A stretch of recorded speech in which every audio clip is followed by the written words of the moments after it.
तेव्हा इतर भिक्षूंचीच काढतोय असं नाही. माझी एवढी क्षमता नाही, मी एवढा महान नाही. इतर माझ्या भिक्षू संघाचं, माझ्या प्राणप्रिय भिक्षू संघाचं मी काही त्रुट्या काढाव्या. पण छोटेसे निवेदन असतात की आपण बोलते वेळेस काय बोलतोय, आपण किती बोलणार आहोत आणि या समोर बसलेल्या लोकांसमोर तुमचा मुद्दा योग्य जातोय का याचं भान आम्हाला असलं पाहिजे. याचा आम्हाला भान नसेल तर माईक समोर आले म्हणून बोलायचं याला अर्थ नाही. ते कोणी असो मग तो. म्हणून परिषदेच्या माध्यमातून सधम्म, भगवंताचा सधम्म गहन समुद्रासारखा आहे. समुद्र क्रमशः गहन आहे. धम्मराजांचा धम्म तो क्रमशः शिकवला जातो आणि क्रमशः शिकवताना तुम्हाला तुमच्यातल्या त्रुटी काढण्याआधी या सद्धम्माचं हृदयात भरलेलं अथांग ज्ञान तुमच्या अंतःकरणापर्यंत जावं लागेल. तेव्हाच तुमच्यामध्ये परिवर्तन होणार आहे. तुम्ही तर पृथक्जन आहात, सद्धम्मापासून पृथक झालेले आहात, म्हणून तुम्ही अनारी आहात, म्हणून त्या भौतिक गोष्टीत तुम्ही पडला आहात. म्हणून त्या त्या गोष्टीवर बोट ठेवण्यापेक्षा क्रमशः धम्म सांगण्याचा आम्ही खटाटोप केला पाहिजे. धम्मराजांची शिकवण कशी असायची, जेव्हा कोणी समोर आलेला बसायचा तेव्हा धम्मराजा त्याच्या मनाला आधी मृदू करायची. हे मन राग द्वेष मोहाने भरलेलं, या प्रपंचामध्ये मलिन झालेलं, या संसार चक्रामध्ये भ्रमण केलेलं मन जेव्हा सधम्माच्या विहारी येतं तेव्हा तो व्याकुळ रूपाने येत असतो की आम्हाला इथे धम्माची शीतल छाया मिळेल, धम्माचं अमृत इथे प्यायला मिळेल. तेव्हा धम्मराजा त्या माणसांच्या मनोदशा जाणायची आणि त्या मनोदशा जाणून धम्मराजा सुरुवात करायची. दान कथा या धम्माच्या स्टेप्स, पायऱ्या आहेत. जे धम्मामध्ये तुम्हाला वरचढ जायचं असेल तर शास्त्रा त्या माणसामध्ये आपला विवेक जागृत करायचा प्रयत्न करायचे. ते दान कथा, शील कथा बघा. दान कथा, शील कथा, सत्य कथा, स्वर्गाची कथा, स्वर्ग सुखाला प्राप्त होण्याची कथा, काम भोगाचे दुष्परिणाम, सदाचरणाचे सुपरिणाम आणि सुंदर निष्कामतेचं महत्व धम्मराजा या विश्वाला समजून सांगायचे. निष्कामतेचं जीवन, हे वैराग्याचं जीवन, हे प्रवर्जेचं जीवन सांगता सांगता सांगता त्या व्यक्तींची मन जेव्हा विनम्र व्हायची, त्या व्यक्तींची मन प्रसन्न व्हायची, त्या व्यक्तींची मन लवचिक व्हायची, तेव्हा धम्मराजा या विश्वातून उठवणारी सर्वश्रेष्ठ पदाला प्राप्त होणारी 4 आर्य सत्यांची धम्मदेशना करायचे. सज्जन हो, हे दुःख आहे, हे दुःखाचं कारण आहे, हा दुःखाचा निरोध आहे आणि या निरोधाचा हा मार्ग आहे. संपला सधम्म, बुद्ध राजांचा सधम्म इथे संपतो. 45 वर्षे सधम्म आपल्या धम्मपित्याने एकच गोष्ट जगाला सांगितली, एकच सार, एकच सगळा. ज्याप्रमाणे आपल्या मुठीमध्ये सुकलेल्या पानांना घेऊन धम्मराजा म्हणतात मी एवढंच छोटस सांगितलेलं आहे. पुन्हा शास्त्राने आपल्या नखावर माती घेतली आणि नखावर माती घेतात आणि बुद्ध म्हणतात या पृथ्वीची माती जास्त आहे का माझ्या नखावरची माती जास्त आहे. भगवान कोणत्याच तुलनेत या महापृथ्वीची तुलना तुमच्या नखावरची माती करू शकत नाही. शास्त्रा हे आमचे धम्मपित्या होय, अगदी याप्रमाणे नखावर जेवढी माती आहे मी तेवढंच तुम्हाला सांगितलेलं आहे. पहा कसा शास्त्रांच्या सधम्माकडे जाण्याचा गाभा कसा सुरू होतो शास्त्रांच्या. मग शास्त्रा तुमच्यातला अविद्या आणि अंधकार दूर करण्यासाठी आपल्याला सावध करतात. कोनो हासू किमानंदो निच्चंग पज्यलितो सतिंग. अंधकारेन ओणद्धा पदीपण न गवे सत. या दोन वळीमध्ये या विश्वातल्या शहाण्या माणसाला धम्मराजा अगदी सावध करतात. एखादा हुशार घोडा असावा, उच्च जातीचा घोडा असावा, त्या घोड्याला मालकाने आपल्या चाबकाने फक्त खुणावावं, त्याला खुणवावं, त्याला इशारा करावा. उच्च जातीचा घोडा कधी मार खात नसतो. मालकाच्या आज्ञेप्रमाणे, त्या चाबकाच्या इशाऱ्याप्रमाणे वाऱ्याच्या वेगाने धावत असतो. अगदी या प्रकारे या जगातल्या प्रबुद्धवादी, या जगातल्या पुण्यवंतांसाठी सधम्म आपले धम्मपिता सावधान करतात, दक्ष करतात. आता यांना झोपण्याची आवश्यकता नाही बिचारांना, तो त्यांचे तेवढे कर्म नाही त्यांचे लोकांचे, म्हणून ते झोपतायत. कारण मनुष्य मात्राचा हा स्वभाव आहे. पण ते म्हणाल्याप्रमाणे काय, आहार, निद्रा, भय आणि कामभोग या विश्वातल्या प्रत्येक सत्वाचा, जीवाचा, प्राण्याचा, माणसांचा, सजीवांचा हा स्वभाव आहे. आता म्हटल्याप्रमाणे सत्वे सत्ता आहार ठितिका, सगळे प्राणी आहारावर स्थित आहे. आणि आहारावर जर स्थित असतील तर त्यांना अन्नाची गरज लागणार आहे, निद्रेची त्यांना गरज लागणार आहे. प्रत्येक जीव भीती असतो, भीतीग्रस्त आहे. सब्बे भयंती मच्छिनो सब्बे तसंती दंडस्स, अथवा सब्बे तसंती दंडस्स सब्बे भयंतु मच्छिनो. या विश्वातला प्रत्येक प्राणी हा मरणाला घाबरतो आणि विश्वातल्या प्रत्येक जीवाला कामभोग हा प्रिय वाटतो. या चार गोष्टीमध्ये प्राणी मात्र गुंतून गेले, माणसं पण गुंतून गेले. पण सगळी माणसं गुंतून गेले तरी काही माणसामध्ये हा विवेक नावाची गोष्ट सांगितलेली आहे.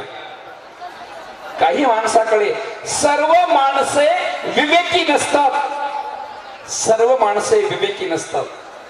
आपण नांदेड जिल्ह्याची लोकसंख्या बौद्धांची जर पाहिली, माहिती नाही किती असेल, कदाचित लाखावर असेल. पण किती लोक आता बसलेत, एवढी कडाक्याची थंडी आहे, पांघरून बसलात. कोणी बिचारे झोपले जरी असले तरी धम्माच्या तरंगात झोपलेले आहेत, त्यांना त्याचे पुण्य मिळणार आहे. नाही असं नाही, कारण हा रोग आहे ना, हा विकार आहे माणसांचा, झोपेचा रोग. पुन्हा उठतील, पुन्हा कधी चक्कर झोपतील, पुन्हा उठतील. सगळी माणसं विवेकी नसतात. त्या काही माणसामध्ये जे विवेकी आहेत, त्या विवेकी माणसामध्ये या आहार, निद्रा, भय आणि मैथून या चार गोष्टीशिवाय त्यांच्या अंतःकरणात धम्माचे धम्म अंकुर प्रफुल्लित होतात, फुटतात, अंकुरित होतात. तीच लोक विवेकाच्या मार्गाने, बुद्ध पथाचा मार्ग ती सोडत नाहीत. आणि त्या सधम्माच्या, या विवेकाच्या मार्गाने जाण्यासाठी आपल्याला थोडं चिंतन करावं लागणार आहे, थोडं मनन करावं लागणार आहे. मग कधी कधी शास्त्रा तुमच्यामध्ये, आमच्यामध्ये, भिक्खूंमध्ये आणि तुमच्यामध्ये धम्म संवेग निर्माण करण्यासाठी काही गोष्टी सांगायची. एकदा शास्त्रा म्हणाले, भिक्खूंनो, तुम्ही तुमच्या आईचं दूध पिलेलं जास्त की या चारही महासमुद्रांचं पाणी जास्त. भगवान, तुम्ही आमचे शास्त्र आहात, तुम्ही आमचे सर्वस्व आहात, तुम्ही जे आमचे धम्मपिता आहात, तुम्ही त्या गोष्टींचं उत्तर द्या, कारण तुम्हीच सर्वज्ञ आहात. भिक्षूंनो, या पृथ्वी तलावरच्या या सगळ्या समुद्रापेक्षा तुम्ही तुमच्या आईचं एवढं दूध पिलेलं आहे की त्याची गणना नाही. हे चारही महासमुद्र अत्यल्प आहेत, एवढं तुम्ही चार महासमुद्रापेक्षा जास्त तुमच्या आईचं दूध पिलेलं आहे. मग आता किती भाव झाले असतील, किती जन्म झाले असतील. पुन्हा शास्त्रा म्हणाले, भिक्षूंनो, जन्मोजन्मामध्ये हे भटकंती करत असताना तुम्ही एकमेकांचं प्राण्यांच्या जन्मात, मनुष्यांच्या जन्मात, कोणत्याही जन्मात असो, तुम्ही एकमेकांचं रक्त जास्त काढलं आहे का महासमुद्राचं पाणी जास्त आहे? भगवान, आपण म्हटल्याप्रमाणे आम्ही एकमेकांचंच रक्त जास्त काढलं असेल भगवान. भगवान, म्हणून जगातल्या माणसांना सार शोधण्याचा प्रयत्न करायला सांगतात. सार शोधण्याचा प्रयत्न करा. कशाचा सार शोधायचा आपल्याला? काळाच्या ओघामध्ये 70 वर्षाचा इतिहास कमी जास्त आहे. धम्मक्रांतीला तुमच्या माझ्या बापाने धम्म बोधिसत्व बाबासाहेबांनी आपल्याला धम्म दिल्यानंतर या 70 वर्षामध्ये हे अन्न, वस्त्र, निवारा हे मिळवता मिळवता मिळवता आता आम्ही प्रचंड समाधानी झालो आणि सोबत धम्माचा आविष्कार पण आम्ही केला नाही असा नाही, पण म्हणावं तेवढा त्याला प्रतिसाद नाही, कारण त्यालाही काही काळ जावा लागतो. धम्मक्रांत्या कितीतरी वर्षानुवर्षे धम्मक्रांत्यांना लागत असतात.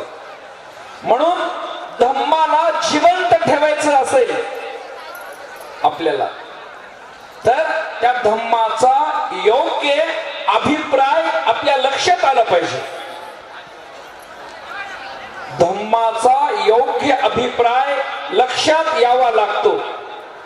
कोणत्याही तत्व प्रणालीला, कोणत्याही सिद्धांताला, कोणत्याही सधम्माला स्थापित करायचं असेल तर त्यांच्या अनुयायींच्या अंतःकरणामध्ये त्या धम्माचा अभिप्राय योग्यरित्या उतरावा लागतो.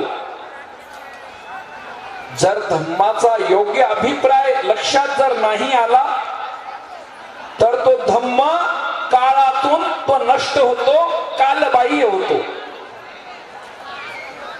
धम्माला नष्ट होण्याची 3 कारणं आहेत. त्याच्यातलं पहिलं, नंबर 2, कोणतीही तत्व प्रणाली, कोणताही सधम्म त्या त्या समाजाचे अनुयायी त्या त्या सधम्माच्या मार्गाने चालत नसतील तर तो सधम्म नष्ट पावत असतो आणि त्या त्या धर्माचे अनुयायी त्या त्या सधम्माला अंगीकारत असताना त्याची बाह्य लक्षणे आणि अंतर्गत लक्षणे दोन्हीही आयामाने परिपूर्ण बनावे लागतात. बाह्य लक्षणे कोणती असतात? जेव्हा पौर्णिमेचा दिवस येतो, जेव्हा तुमच्या नगरातून जेव्हा शुभ्र वस्त्र परिधान करून जाणाऱ्या बाया माणसे जेव्हा चालतात तेव्हा इतर धर्मियांचे लोक निश्चित म्हणतात ही शुभ्र वस्त्र परिधान करणारे हे बौद्ध समाजाचे असतील, इथपर्यंत आमचं योग्य आहे. त्याच तुलनेमध्ये चैत्य, विहार, स्तूप निर्माण झाले पाहिजेत. कोणताही धर्म तेव्हाच जिवंत राहतो त्याच्या बाह्य लक्षणाने जिवंत राहतो. तुम्ही अनेक धर्मीयांचे प्रार्थना स्थळ बघा, बघितल्याबरोबर तुमच्या लक्षात येईल की ते अमुक अमुक धर्माचे आहेत म्हणून. अगदी या प्रकारे अशोकाच्या काळातले आणि त्याच्यानंतर उत्खनात जेवढे शिलालेख सापडले, चैत्य, विहार, स्तूप सापडले, त्याच्यामध्ये सुद्धा बुद्ध धम्माची संस्कृती सापडते. म्हणून ते बुद्ध धम्माचे आहेत असा आपण निष्कर्ष लावू शकतो. मग भविष्याकडे वाटचाल करताना तुम्हाला त्यांची गरज पडणार आहे. आपण आपली गणना दलितांमध्ये होते, कारण होतोच आपण दलित. बाबासाहेबांनी आपल्याला हे सगळे अधिकार दिले. शासन तुम्हाला वेगवेगळे स्कीम देतात, समाज मंदिरं देतात, सभागृह देतात आणि तेवढ्या पुरतं आपण जर सीमित राहिलो तर बाहेरच्या लोकांना ते समजणार नाही हे हॉल आहे, सभागृह आहे का रूम आहे का समाज मंदिर आहे. तुम्हाला त्याच्यामध्ये निर्माण करून वेगवेगळे या बौद्ध परंपरेचा त्याला आकार द्यावा लागेल. हे बाह्य लक्षण सांगतोय तुम्हाला. कोणताही धम्म सिद्धांत केवळ वरच्या बाह्य लक्षणाने जिवंत राहत नसतो, त्याला ते सपोर्ट करतो, त्याला सहाय्य करतो. ते पण शास्त्र असे म्हणतात की तो सधम्म जिवंत राहण्यासाठी त्या गोष्टींना तुमच्या हृदयामध्ये जागा द्यावी लागेल. त्याचं चिंतन, त्याचं मनन, त्याचं आचरण, त्याचं पालन तुमच्या रक्तामध्ये, तुमच्या कणाकणामध्ये ते भिनलं पाहिजे. जसं की 4 आर्य सत्य. आर्य सत्य म्हटल्याबरोबर तुम्हाला पूर्ण विमुक्तीपर्यंतचा मार्ग असा तुमच्या कंठस्थ झाला पाहिजे. पंचशील, अष्टशील, दशशील, पारमिता, उपपारमिता, परमार्थ पारमिता, हे 37 बोधीय पक्षीय धम्म, हे सगळे अंतर्गत लक्षणं आहेत. आणि ही अंतर्गत लक्षणं त्या मार्गावरून चालण्यासाठी सहाय्यक असतात. तो धम्म अनादी काळापर्यंत टिकवण्यासाठी सहाय्यक असतात. माझं चिंतन थोडं एक वेगळ्या पद्धतीचं चालतं. कदाचित तुम्ही त्याला उलटे चिंतन म्हणू शकता. कदाचित बोलता बोलता 4-2 गोष्टी चुकीच्या जाऊ शकतील. तुम्ही समजून घेण्याचा प्रयत्न करा. शास्त्यांच्या सधम्मात काही ठिकाणी असं म्हटलेलं आहे, भविष्यामध्ये जेव्हा कधी सधम्म नष्ट पावेल, भविष्यामध्ये जेव्हा कधी सधम्म नष्ट पावेल, तो इतर लोकांमुळे नाही. कोणताही तत्व प्रणाली, कोणताही धम्म त्या लोकांच्या अविद्येमुळे, त्या लोकांच्या मूर्खपणामुळे, त्या धर्माचे अनुयायी त्या मार्गाचं मार्गक्रमण करत नसतील, तो धर्म आपोआप जगातून कालबाह्य होतो. हे ठरलेलं आहे. तुम्ही ज्याला म्हणता ना, काहीतरी घटना धोक्यात आली, त्यांचं राज्य आलं, त्यांचं राज्य आलं, त्यांचं राज्य आलं. महाराष्ट्राला मी संदेश देऊन जातो, कदाचित त्याच्यावर तुम्ही चिंतन करा. कदाचित माझं योग्य आहे असं मी म्हणणार नाही. ते वज्जी लोकांना शास्त्राने सप्त अपरिहार्य धम्माची शिकवण दिली होती. अभ्यासू आहात तुम्ही सगळे. घरी गेलास युट्यूब काढा, कोण्या भंतेंचा ऐका, नाहीतर तुम्ही अभ्यास करून बघा. शास्त्र म्हणाले, कितीही चिमुकलं राज्य असू द्या, या विश्वातली कोणतीच महासत्ता तुम्हाला कधीच पराभव करू शकत नाही. सोन्याच्या अक्षरांनी कोरलेला सधम्माचा सिद्धांत आहे. या महाराष्ट्रातले बौद्ध एवढे शूरवीर आहेत, लढवय्ये आहेत. तुम्ही एवढे 2-3 कोटी लोक असतील या महाराष्ट्रात तुमची संख्या. तुम्हाला या भारतातली कोणतीच महाशक्ती कधीच हरवू शकणार नाही, कधीच हरवू शकणार नाही. फक्त शास्त्र म्हणतात, जो समाज पुन्हा पुन्हा एकत्र येतो, विचार विनिमय करतो, एक मुखाने निर्णय घेतो, त्यांना विश्वात कोणी हरवू शकत नाही. जो समाज खऱ्याला खरं म्हणतो, खोट्याला खोटं म्हणतो, त्यांना कोणीच हरवू शकत नाही. जो साराला सार समजतो, असाराला असार समजतो, त्याची विश्वात कोणीच हानी करू शकत नाही. जो समाज आपल्या नगरातल्या, आपल्या प्रदेशाच्या, आपल्या महिलांचा, आपल्या मुलींचा मान सन्मान करतो, त्यांना या विश्वातली कोणतीच महासत्ता कधीच हरवू शकत नाही. जो समाज आपल्या नगरातल्या म्हाताऱ्यांचा, ज्येष्ठांचा, वृद्धांचा, वयस्क लोकांचा मान सन्मान करतो, संकटामध्ये विशेष वेळेला त्यांचा सल्ला घेतो आणि भविष्यात कसं चालायचं हे ऐकतो, त्यांचा विश्वात कोणीच नाश करू शकत नाही. जो समाज आपल्या नगरामध्ये चैत्य, विहार, स्तूप निर्माण करतो, त्यांची वंदना करतो, त्यांची पूजा करतो, तिथे एकत्र येऊन आपली मन शुद्ध करून, आपला अहंकार नष्ट करून एकमेकांचा मान सन्मान करतो, त्यांना विश्वातली कोणतीच महासत्ता कधीच हरवू शकत नाही. आणि शेवटचं एक बुद्ध बोलले, जो समाज आपल्या नगरात येणाऱ्या अरहंतांचा, आता अरहंत नाही, आपल्या नगरात येणाऱ्या ज्येष्ठ भिक्षू संघाचा, विद्वान भिक्खू संघाचा मान सन्मान करत असेल, यथोचित त्यांचा गौरव करत असेल, त्यांची सेवा करत असेल आणि प्रसंगी कालेन धम्म साकच्छा, कालेन धम्म श्रवण करत असेल, त्यांना विश्वात कोणीच हरवू शकत नाही. आता काय करता मग? द्या उत्तर आता या उत्तराला. तुम्ही आमच्या भंतेजी म्हणतात, तुम्ही म्हणता भाषणामध्ये हे झालं ते झालं ते झालं ते झालं ते झालं, आता आमचं कसं? 2500 वर्षापूर्वीचा हा उपदेश धम्मराजाने दिला तितकाच प्रासंगिक आहे. पण या प्रत्येका एका त्या सूत्रावर, त्या ओळीवर जर आपण चिंतन करायला बसलो तर त्याला खूप असा वेळ लागणार आहे. पुन्हा पुन्हा एकत्र यावं लागेल आपल्याला. सधम्माला जिवंत ठेवण्यासाठी मुलामध्ये तुमच्या अंतःकरणात धम्माचा अभिप्राय, धम्माचा उद्देश लक्षात यावा. आपण एवढ्या थंडीत का बसलो हे आधी माहित पाहिजे तुम्हाला. का दरवर्षी बसायची काय? अभिप्राय हा आहे, मला निब्बाणं परमं सुखंला प्राप्त करायचं. एक शास्त्राचं धम्मपद आहे, दिसो दिसंग यंतं कैरा वेरीवा पण वेरी नो मिच्छा पणी हितं चित्तं